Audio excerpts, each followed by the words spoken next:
Welcome to my channel GIC. Practice. Daily IELTS Listening, Test and Speaking Module. Don't forget to subscribe my channel. Part 1. You are going to hear a conversation. First, you have some time to look at questions 1 to 7.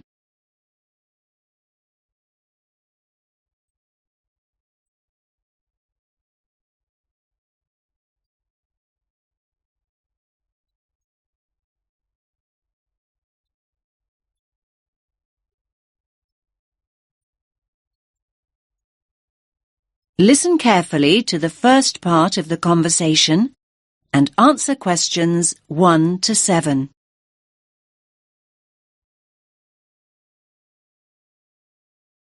Rita speaking. What should I do for you? Oh, hi. I'd like to order some stationery. Could I know your name? Jackson Paris. Right. Can I just confirm your account number and the name of your company, Jackson? Sure. The number is 692411. 692411. Right. And you're from Rainbow Computer? No, the company is Rainbow Communications. Oh, okay. I'll just fix that on the system. Communications. And what would you like to order, Jackson? Envelopes. We need a box of A4, that is, normal size envelopes. White, yellow or manila? We'll have the plain white, please, but the ones with the little windows. Okay, one box. A4, white. Just one box, was it? On second thoughts, make those 2 boxes. We go through heaps of envelopes. As a matter of interest, are they made from recycled paper? No, you can't get white recycled paper. The recycled ones are grey, and they're more expensive, actually. Right, we'll stick to white then. Something else, Jackson? Yes, we need some coloured photocopy paper. What colours do you have? We've got purple, light blue, blue, light green, whatever you want pretty much. There are 500 sheets on the pack. Let me see. We're going to need a lot of blue paper for our new price lists. So can you give us 10 packs, please? Make sure it's the light blue, though. 10 packs of the light blue. Anything else that we can help you with? Let me think. What else do we need? I'm sure there was something else. Pens, paper clips, fax paper, computer supplies, office furniture. Oh, yes. We need floppy disks. Do you have those nice coloured ones? Yes, but they're a bit more expensive than the black ones. That's all right. I'm not paying anyway. Right, floppy disks. What about diaries next year? We've got them in stock already, and it's a good idea to order early. No, I think we're all right for diaries, but something we do need is one of those big wall calendars. You know, one that shows the whole year at a glance. Do you stock those? We certainly do. OK, can you include a wall calendar then, with the other stuff? Just make sure it's got the whole year on the one side. Sure. Now you have some time to look at questions 8 to 10.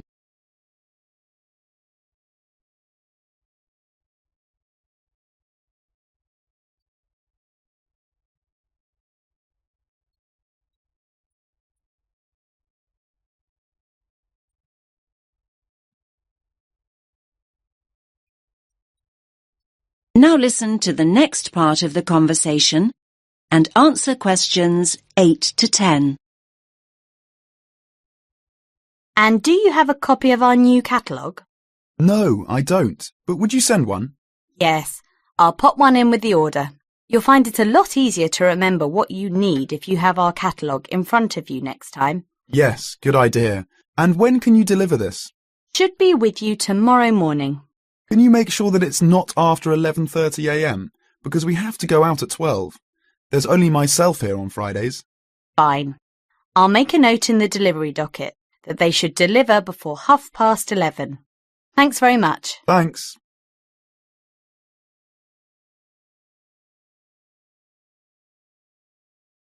That is the end of Part 1. You now have half a minute to check your answers.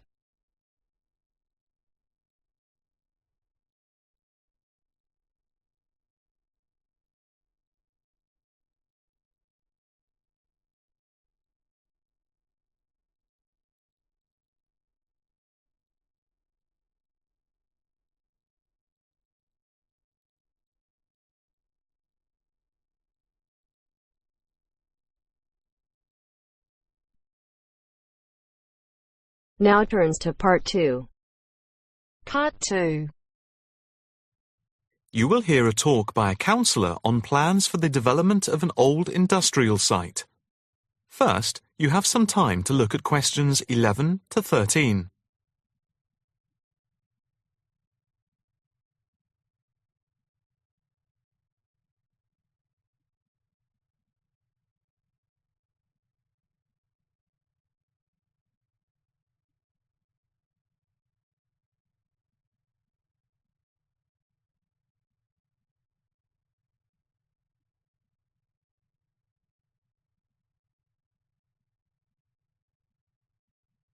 Now listen carefully and answer questions 11 to 13.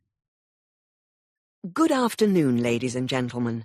My name is Councillor Norma Boyd, and welcome to this exhibition about the development of the old paper mill factory and gasworks site, which has been lying unused for more than a decade. There has been pressure on the council to use the land to build a training centre and a small business park. However, we have been encouraged by local people to create an open area for the benefit of the community, providing much-needed space for recreation. And I now have pleasure in announcing that the plans for the creation of a park, to be called Park Royal, and for flats, have now been approved. I'm also pleased to announce that we have secured sponsorship from local organisations. More detailed plans of the developments are available from the council website, details of which are in your pack. In the meantime, I'd just like to take you through the plan here on the screen. Before you hear the rest of the talk, you have some time to look at questions 14 to 20.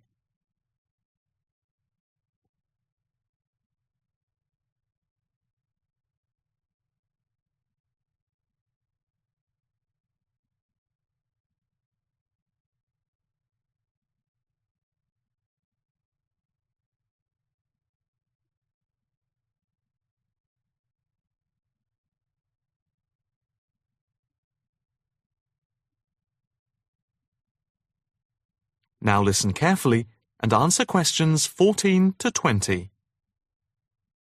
If we start here at the bottom, you can see Parkside Street, where the main entrance to the park is. On the left of the entrance, in the bottom left-hand corner of the plan, there will be a block of 40 studio flats.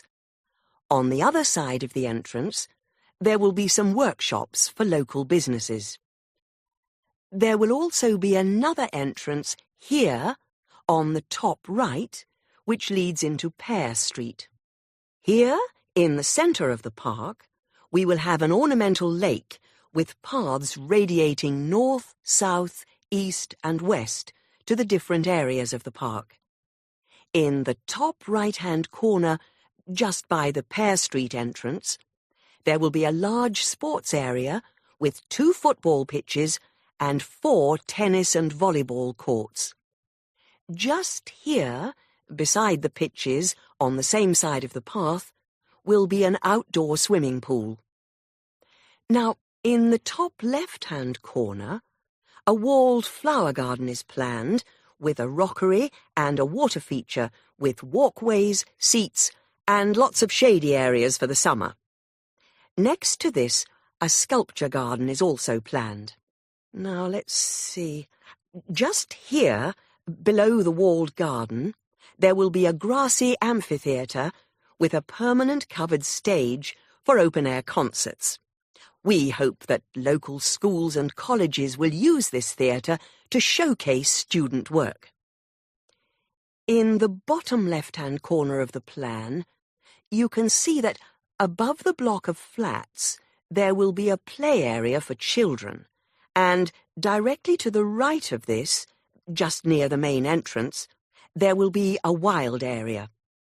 More trees will be planted here, and in the middle will be built an educational centre for use by local schools to encourage children to take care of the wildlife and look after the trees and plants. And finally, In the bottom right-hand corner of the park will be a cafe, opening on to Pear Street. And now for questions. If anyone would like to ask anything, I and my colleagues are only too happy to oblige. Yes, the lady in the front row, if I could have your... That is the end of part 2. You now have half a minute to check your answers.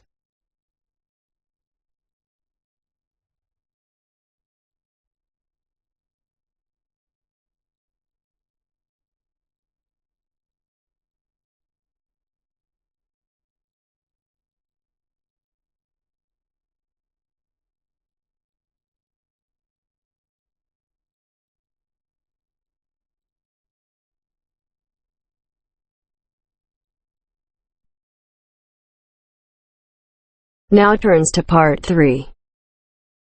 Part 3. First, you have some time to look at questions 21 to 26.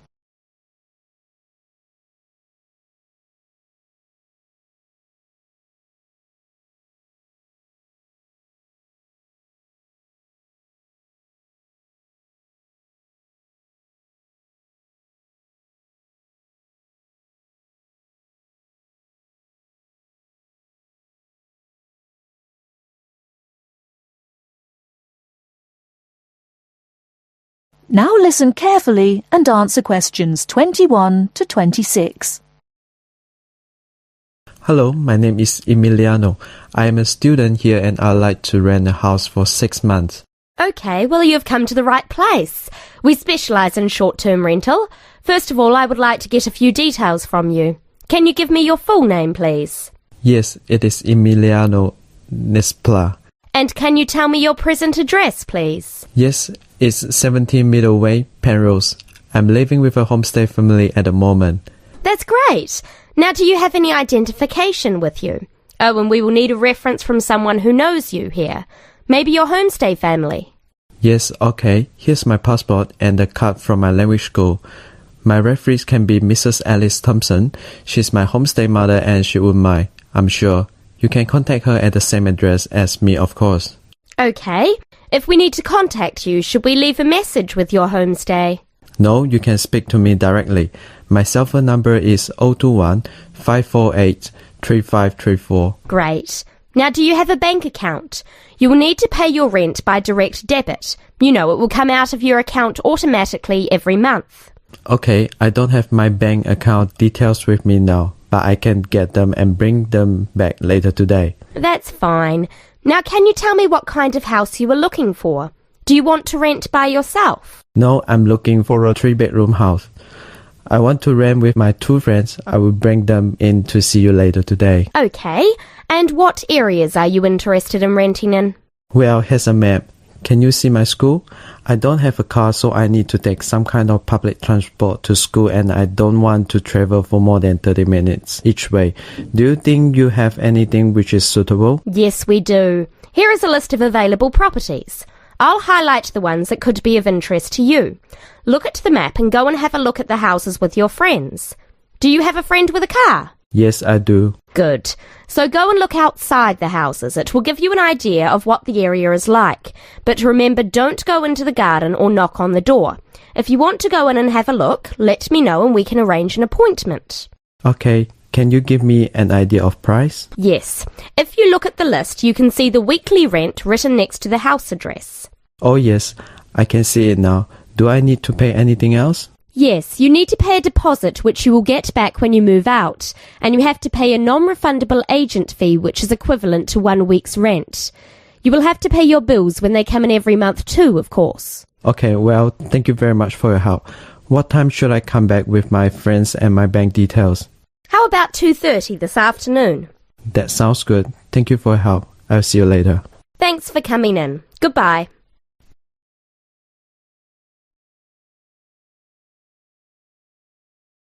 Before you hear the rest of the talk, you have some time to look at questions 27 to 30.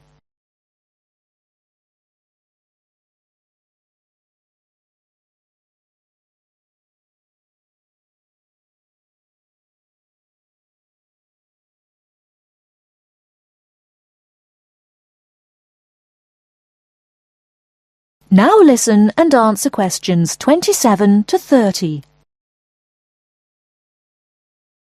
Hey, don't throw that can away. Why not? I finished with it. Yes, but you can recycle things like that. Oh, I haven't got time to recycle everything I throw away. That's a terrible attitude. Don't you care about... Hello, you two. Hi, John. What are you arguing about? Oh, Sam says he doesn't have time to recycle. What do you think? Well, I agree that it can be difficult sometimes. Do you always recycle everything then, Mary? Yes, I think everyone should. I mean, look at the state of the planet. If we don't all start making an effort now, it could be too late. Well, one of the reasons I don't recycle as often as I should is that I don't really know where to go. There are no recycling facilities near me. Well, I know I said I haven't got time, but actually there is a bottle bank near the supermarket just up the road. So I suppose there are limited local facilities. So you can do your recycling outside the supermarket? Yes, but like I said, only limited. It's only a bottle bank. Well, I don't have a car, so it's very difficult for me, but I still do it. Sometimes a friend comes over and we take our recycling together, but not very often. So if your facilities are limited, then mine are very limited. Well, I suppose if you go to all that trouble, I might make more of an effort. Good. If it was up to me, I'd encourage more people to recycle. How? Well, how about some kind of incentive? A reward for anyone who makes an effort to recycle? That's a good idea. But if you think everyone should recycle, then why not penalise those who don't recycle instead of giving something to people that do? If there was a fine for anyone caught throwing recyclable materials in the rubbish, people would take more notice. Well, now you're going too far. Do you really want anyone going through your rubbish just to check if you're following the rules? No, I don't think fines are a good idea.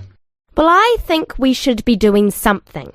Anyway, I have to go. I've got my social science class next. See you later. Yeah, see you later. Bye.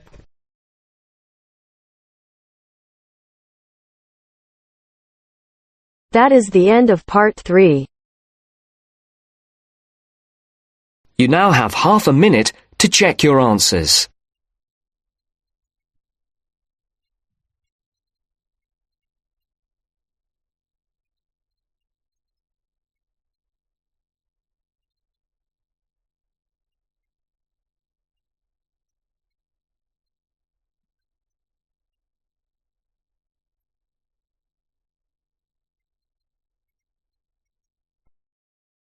Now turns to part 4.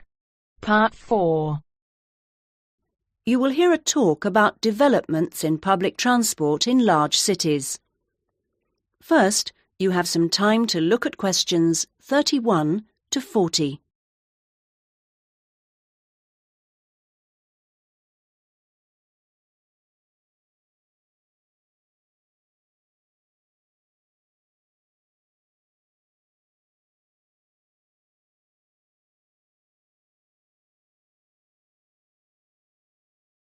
Now listen to the first part of the talk and answer questions 31 to 34. That big cities around the world are getting bigger is a clear trend. This situation is going to make the issue of transport increasingly important. Cities cannot work if their people and their visitors cannot move around. This means that public transport is vital to the success of cities. And yet, private car ownership is increasing all the time. Can these two facts be contained in the same reality? Isn't the car slowly but surely strangling the city? But we must acknowledge it does have genuine benefits. Having said that, the fact that car owners can escape to the mountains is of little relevance to the issue of daily city life, in which we need to do things like ferry heavy shopping and luggage around, something the car, of course, is invaluable for. But the so-called family car is rarely occupied by a family, just a single driver taking up a lot of road space. It's not only the car that clogs up our roads, of course. Trucks are heavy, noisy and smelly intruders. But it's hard to persuade companies to opt for rail freight rather than road. They argue that it is cheaper and more flexible, and trucks are undoubtedly able to go when you want, where you want. The cost claim is false, however. Truck companies don't hold themselves responsible for the environmental costs they incur, nor are they keen to calculate the time spent on repairs or delays. So, this is our first challenge, the sheer volume of traffic. If we compare 3 developed and urbanized countries, we can see interesting differences. The UK, for example, has just over 20 million cars, 1 for every 3 people approximately, and nearly 3 million buses and trucks. These figures sound very high, but in fact the Netherlands, although only a little over a quarter the population, has more vehicles per head of population. Meanwhile, Germany, bigger than both other countries put together, actually outstrips either in terms of vehicles per head of population. Now, there is no correlation between these figures and the percentages of journeys made on public transport. This means that the route to better public transport use is not abolishing the car, but rather making public transport better. Not surprisingly, where people can choose, they choose the thing they prefer, not the thing they don't. How do people judge public transport? Well, a major survey was carried out this year, indicating that there are many aspects, from clean interiors of buses to the proximity of routes to homes and workplaces. Fare prices is a complex issue and needs to be accounted with car costs. What people seem to find most frustrating is scheduling. If the route doesn't pass their departure point when it suits them, they'll drive instead. The issue of personal safety seems to have reduced in urgency with better lighting at stops and CCTV. Now, various measures are being taken in a number of major cities, all designed to increase the appeal of public transport and thus to persuade car users to leave their cars behind and free up the city's roads. Among these is bringing in smart cards.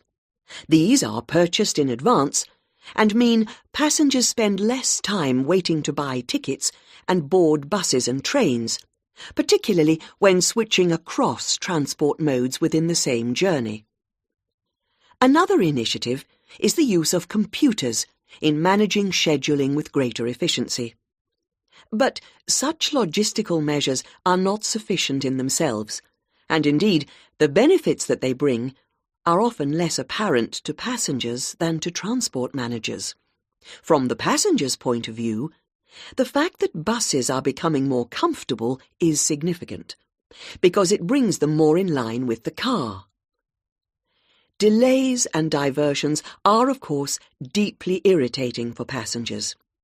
Even if these can't be eliminated, ensuring that passengers have more detailed information available to them will help to reduce their sense of stress.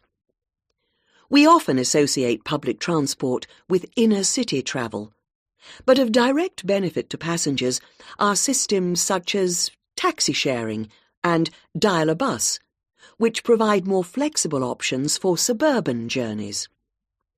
And finally, nothing really significant can happen without a shift in people's mindsets. The way we travel is an expression of our values about many things. Companies operating public transport are slowly but surely finding it possible to sell their services as a public-spirited alternative to the car, as awareness of environmental issues has increased radically in the last few years. Overall, then, this combination of steps and changes has a good chance of shifting the city out of the car and onto the bus and train. That is the end of part 4.